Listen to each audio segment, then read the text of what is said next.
Streaming live across the country, tackling the topics everyone is talking about online. Share, engage, and interact. This is Newsfeed Now. As I was just saying to Steve, it is showtime. Good morning. Thanks so much for starting your Thursday off with us, or as I like to call it, Friday Eve, to get you all pumped for the weekend. I'm Hillary Hunt. Some of your top trending stories today include a reporter of our own sharing her own personal story about having a severe reaction to the Johnson & Johnson COVID vaccine. And a family returns from a trip from the happiest place in the world. I bet you can guess where it is. But their home had been vandalized. That story is crazy. And we're going to meet the two cutest TikTok viral stars. It's the best way to end the show. So first, we do want to start with an alarming story here. A father of a 2-year-old boy that was beaten to death last week in Florida says the system failed his son and that death was preventable. Masa Saeed has that story for us. Well, Jaden was just 2 years old, but he used his words to communicate that he didn't want to go to mommy's house. Records show that Jaden's dad expressed safety concerns to the court, noting that Jaden did not want to go to his mother's house. 2 months later, Jaden was at his mother's house when police say a man beat and killed him. Jaden Hines loved playing, pizza, and PJ Masks. The 2-year-old split his time between his mom and dad's house. On Thursday, 5:30 p.m., in accordance with a court-ordered custody agreement, Rashad Hines dropped off his son. It's excruciating pain to even think about what I could have done better in order to prevent this from happening. I just wish I would have just kept him that day. That day would be Jaden's last. Lakeland police say Allegra Jones, a man dating Jaden's mom, beat him unconscious. Instead of calling 911, he texted the child's mother, who rushed home from work. Jaden died of blunt force trauma. The suspect, who has multiple narcotics arrests, is now charged with aggravated manslaughter. Rashad says he warned the Florida Department of Children and Families and the court. But how many more kids the system has to fail in order for this message to get through to them that things need to change? After I called DCF, no one did anything. After me stating to the judge, no one did anything. Nearly 2 months ago, Rashad filed this letter with the Polk County Clerk of Court. He requested a new hearing, citing concerns, writing Judge Toria Spoor, quote, "I strongly feel for the safety of my children. My son cries his eyes out when he has to go." On Monday, we reached out to the judge and DCF. Judge Spoor had no comment, and DCF tells us they're still researching the case. Rashad's days are dark, but he's doing his best to stay strong for Jaden. I will not stop, and I hope you guys don't stop to get my son's stories out there. Push it, push it. Make sure everybody knows the truth. Push my son's story because he deserved better and he deserved justice. And for someone to hurt him, all he wanted was love. You would like him. If you would get to know him, you would love him. He would embrace you. If you just show him that you loved him, he would love you. The state attorney is still investigating, and more charges could come. If you're in this situation, call the clerk's office. There's procedures you must follow to get a new hearing. We've requested public records and will follow the state's death investigation. In the Tampa newsroom, Masa Saeed, 8 on your side. Extremely sad news there. Some more sad news here to report involving Joshua Haley-Isis, the 12-year-old Colorado boy we told you about that was hospitalized after participating in the Blackout challenge. According to a post on the family's GoFundMe page, Joshua died 19 days after being on life support. He was found struggling to breathe on a bathroom floor in late March. The Blackout challenge dares participants to choke themselves to the point of passing out in order to gain a sense of euphoria, which is extremely dangerous. Our hearts are with that family today. Now we want to talk about the latest on the Johnson & Johnson COVID-19 vaccine front. They have been in the news. Federal health officials have told providers to temporarily stop giving out the vaccine after blood clots were reported in 7 people after they received that 1-dose shot. A reporter in Baton Rouge, Louisiana says reports about the reactions were almost identical to what she went through after receiving that same vaccine. Kennedy Walker shares her story with us. Tuesday, federal health authorities told providers to temporarily stop giving out the Johnson & Johnson vaccine. This after 6 women between the ages of 18 and 48 developed blood clots. One person died and another is in critical condition.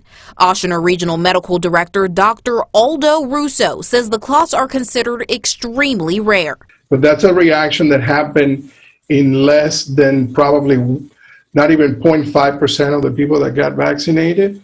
But we do know that if you get COVID, you are at a 15% chance of developing clots in your body, either your legs or your lungs. Overall, more than 6.8 million people in the U.S. have received the Johnson & Johnson vaccine. No similar issues have been reported with Pfizer or Moderna. Louisiana's first coronavirus. I have been on the front lines covering the COVID-19 pandemic, and when reports came out about reactions to Johnson & Johnson's vaccine, it was almost identical to what I went through. When it was my turn to get the shot, I was excited. It was quick and easy.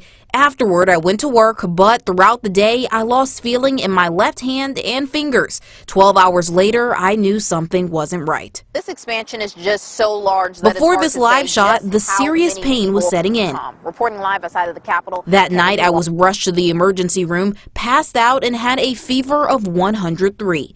The doctors performed a series of tests, gave me pain meds, and sent me home. But my symptoms didn't improve. The body aches and chills worsened. At times, it felt like I couldn't breathe. I went back to the emergency room, and that's when doctors realized I was having a rare reaction to the vaccine, one most people, like Sarah Joy Hayes, did not experience. Honestly, it was no worse than the flu shot this year. Hayes says she only had soreness in her arm, something physicians say is normal. I've known enough people that have been sick with COVID that a shot in the arm and soreness was like, I'll trade that for anything. Our Lady of the Lake's chief medical officer, Dr. Catherine O'Neill, says these rare reactions should not deter people from getting vaccinated. We have 100 million people worth of experience with those vaccines and haven't seen these kind of side effects. In a statement, Johnson & Johnson says it is aware that blood clots have been reported with some COVID-19 vaccines, but there's no clear connection between the vaccine and these blood clots. Physicians continue to urge everyone to help stop the spread. If you think about a vaccine as only about you, we're never going to be out of this. If you think about a vaccine as everybody, this vaccine is helping everybody. And of course, the Johnson & Johnson vaccine is under review right now. A lot of things happening with that. We want to bring in Kennedy Walker, who just did that story. And Kennedy, in case people missed it, you got the Johnson & Johnson vaccine, and then you started having reactions. Kind of walk us through what happened to you. Yeah, I got it about 9 a.m. That morning, and then 12 hours later, the pain really started to set in. And I was like, ooh, something isn't right. Hours later, my arm started to feel a little numb in my fingers, but I just thought that was normal because the shot was kind of painful going in. But it was right before my live shot, I started to have severe body aches and chills, and it was terrible. And then you said that doctors actually confirmed that you were having a rare reaction to the injection. Yeah, and not only did they confirm that, they said that 5 or 6 people came into the ER before I did with the exact same symptoms, saying the exact same thing that I was saying, and they also took the Johnson & Johnson vaccine. They were around my age, and I think it's important to note that the people with the blood clots, they were women between the ages of 18 to 48. I fit in that category. I'm in my 20s, but luckily I am doing so much better. We're happy that you were feeling a lot better. But doctors you spoke with also said, they encourage people to still get vaccinated, that this is extremely rare for these types of things to happen. Right, it is. And I do not regret getting the vaccine at all. I'm protecting myself. I'm protecting others. And just, it was a few days of pain, but in the end, it's all worth it. So I'm very happy I got vaccinated, and doctors are still recommending that people take Pfizer or Moderna. They're both very, very safe. Kennedy Walker out of Baton Rouge, Louisiana. Kennedy, thanks for sharing your story with us. And moving on to South Carolina, a family returns from a vacation to, the best place ever, Disney World. But they came back with smiles on their face, and they got turned to frowns because $40,000 in damages were done to their home. And get this, police say the kids responsible won't face any charges. Stephanie Fernandez has the full story.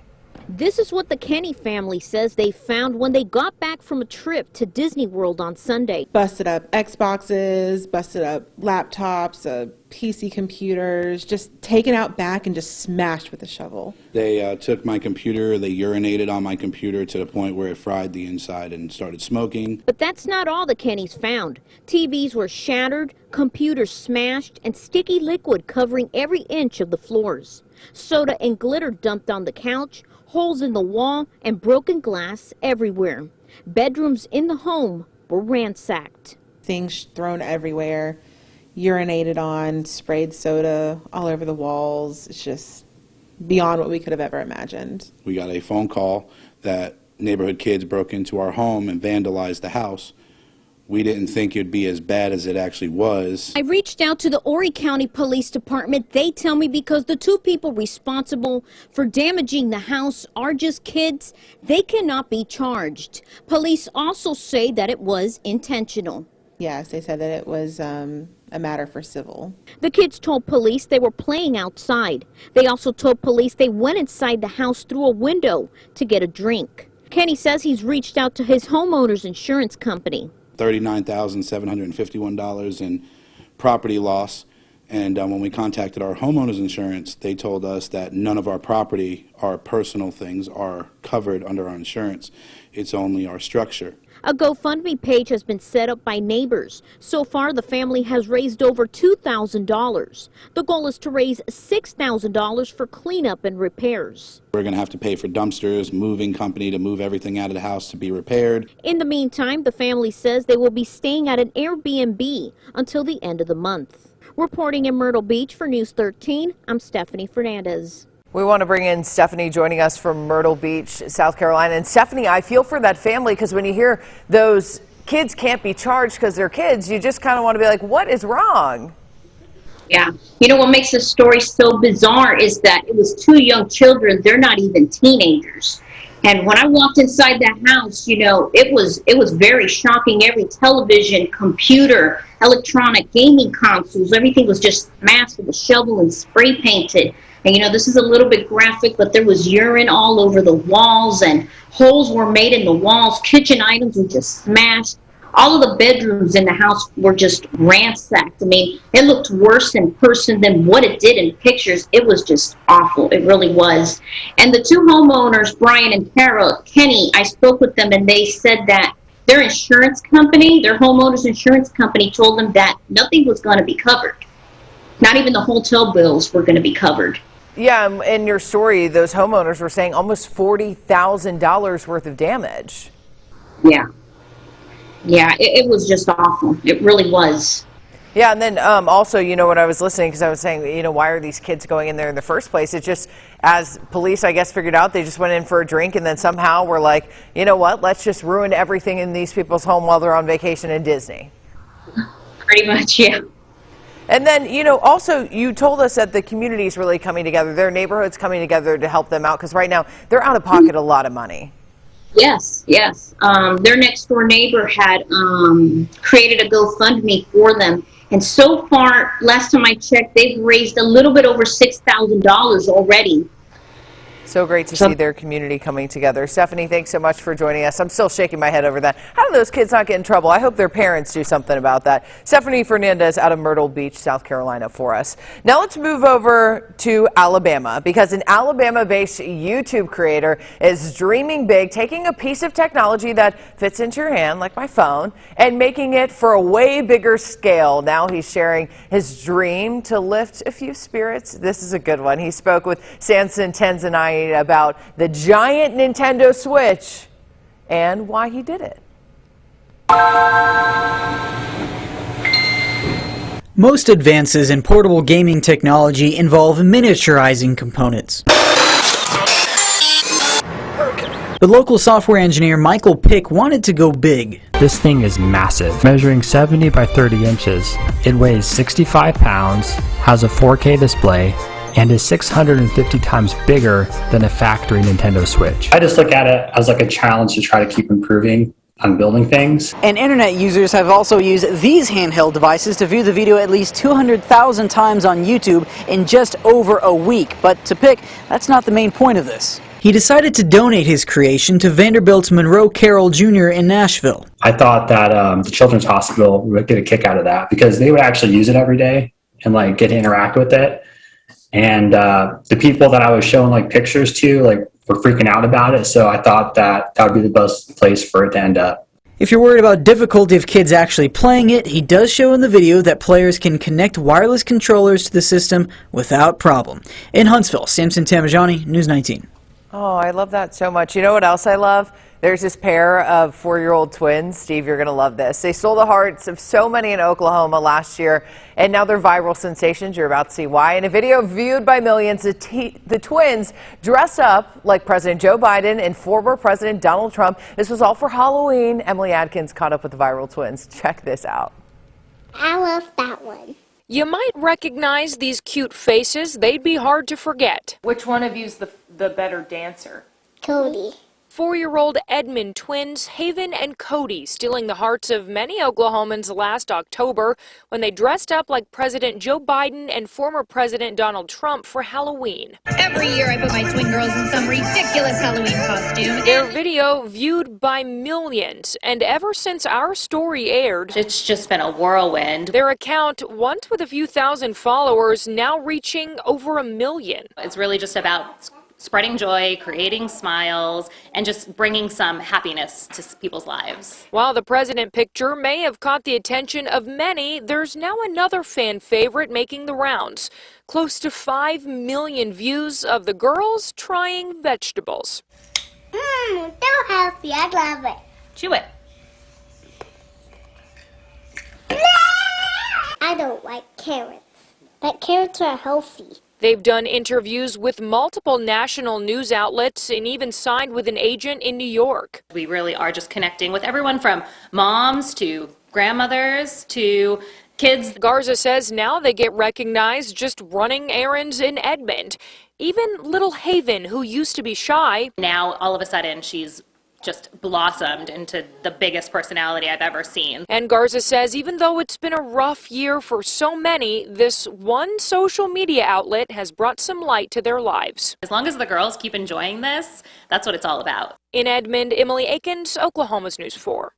We want to bring in Emily Akins now, joining us from Oklahoma City. Emily, this is the story of the day. I love Haven and Cody. Tell me just a little bit about how different their personalities are. I saw a glimpse in the story, but you can tell they are two totally different sisters.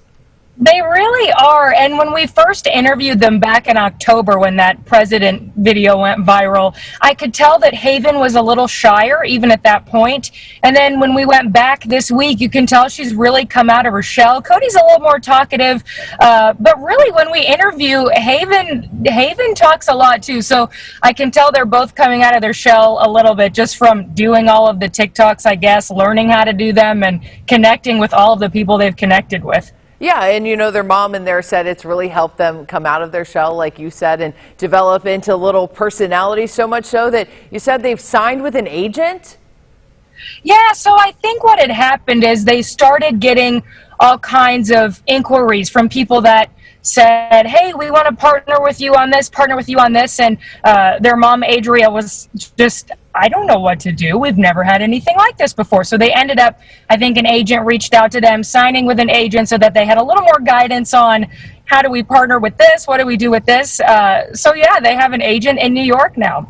They are some fancy twins. And lastly, I want you to talk about why their mom started doing this. So really, I think because of COVID-19 and the quarantine that they were in. She said she just wanted to give her girls an outlet. They go outside, they play all the time here in Oklahoma. We do get cold days. So she said she just wanted to give them an outlet to bring people smiles. And really, even when they did the twins president video, she said it ended up being a go vote message. And now it's turned into just giving people a smile, connecting with different people, just kind of a light in somebody's day. She said she does have to sort of cut them off when they've done too much TikTok in one day. So yeah, it's just giving them an outlet really to connect with people all around the world at this point. I love it so much. Emily Akins, thanks so much for joining us. And I love Haven and Cody. You guys got to follow them on TikTok. Thanks so much for spending your day with us. Go on TikTok. Go follow those two cuties. And we'll see you right back here tomorrow. Hope you guys have a great Thursday. Bye.